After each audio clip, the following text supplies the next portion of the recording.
et bienvenue. Beaucoup de têtes nouvelles aujourd'hui, de jeunes qui viennent pour cette très belle séance qui s'annonce de chirurgie maxillofaciale. Mais au préalable, je vais passer la parole à notre secrétaire annuel Philippe Massin pour le procès-verbal de la séance de la semaine dernière. Bien, bonjour à tous.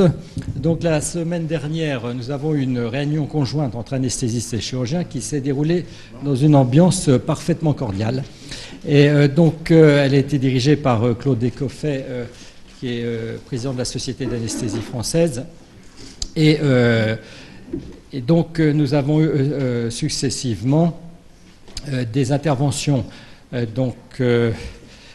sur le risque périopératoire et la relation anesthésiste-réanimateur-chirurgien par Didier Leget de Grenoble, avec des interventions de Clément Claude Abou, Laurent Bocon-Gibaud, Corinne Vons, Didier Leget et moi-même, puis un exposé de Sylvia Pontonne qui était en co-auteur avec Jean-Marie Desmond et Nicolas Brouard, qui nous a parlé de la démographie des anesthésistes réanimateurs, anticipation, résultat des actions correctrices, et s'il y a des actions correctrices, c'est qu'il y aura des soucis jusqu'à 2020, commenté par François Richard, avec une série de questions de François Richard auxquelles a répondu Sylvia Pontonne.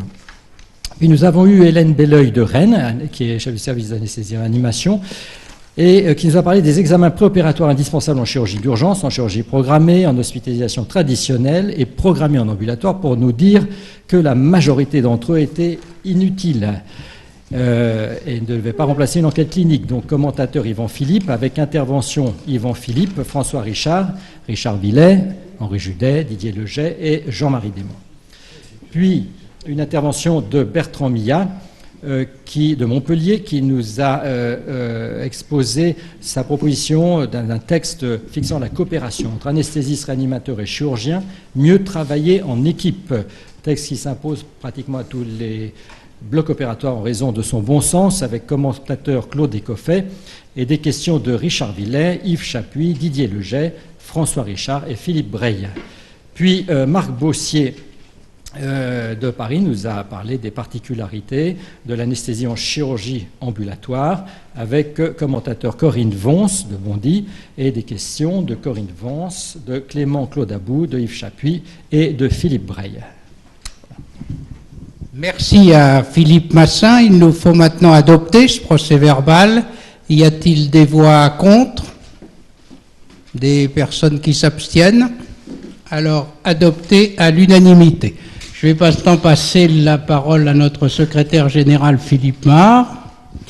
Alors, bonjour à tous. Nous avons trois détails à voir ensemble. Un premier qui est financier et très trivial. Je vous rappelle la nécessité pour chaque membre de l'Académie de régler sa cotisation annuelle, qui est de 335 € pour les membres qui ne sont pas honoraires et de 76 € pour les membres honoraires. Je dois vous parler ensuite des travaux qui vont avoir lieu dans le réfectoire des Cordeliers à partir du 1er mars. Il est prévu qu'il dure 18 mois à 2 ans, peut-être même un peu plus. Je suis allé à la réunion préparant ces travaux vendredi dernier. Nous avons beaucoup insisté sur la nécessité absolue de conserver un passage pour accéder à l'académie tous les jours. Mais il y aura du bruit et j'ai beaucoup insisté sur le fait que nous avions nos séances hebdomadaires le mercredi après-midi, mais que nous avions également d'autres réunions les semaines, soit que nous prêtions l'académie associations ou spécialités, soit que nous organisions des séminaires ou des réunions d'experts de l'académie. Et nous verrons tout cela au coup par coup avec la responsable qui s'occupe de la gestion du campus, qui fera l'intermédiaire avec la mairie de Paris et les différents entrepreneurs. Mais enfin, je vous préviens que j'ai le sentiment que ça ne sera pas facile.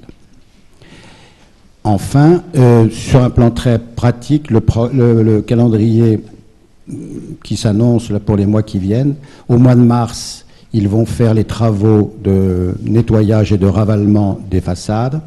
Au mois d'avril-mai, ils vont faire l'exploration du sol des Cordeliers à la recherche de vestiges. Ensuite, il y aura l'été, il ne se passera rien, et à l'automne, en septembre, probablement plutôt octobre, commenceront les vrais travaux. Il y aura une partie de travaux extérieurs et surtout de travaux intérieurs. Quand ils en seront aux travaux intérieurs, je pense que les nuisances en poussière et en bruit seront moindres. La troisième information que je voulais vous donner concerne le livre que vient de publier un de nos collègues, le professeur Hugues Dufaux de Montpellier, qui est neurochirurgien à Montpellier, très intéressé par un des leaders de la chirurgie sur personnes éveillées du cerveau et notamment des gliomes, qui sont des tumeurs infiltrantes très difficiles à enlever sans faire des dégâts importants.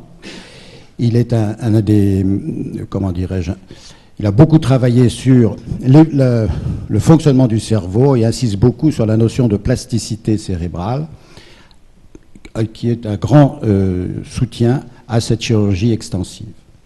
Ce livre fera l'objet d'un commentaire beaucoup plus détaillé, beaucoup plus complet dans la future lettre de l'Académie.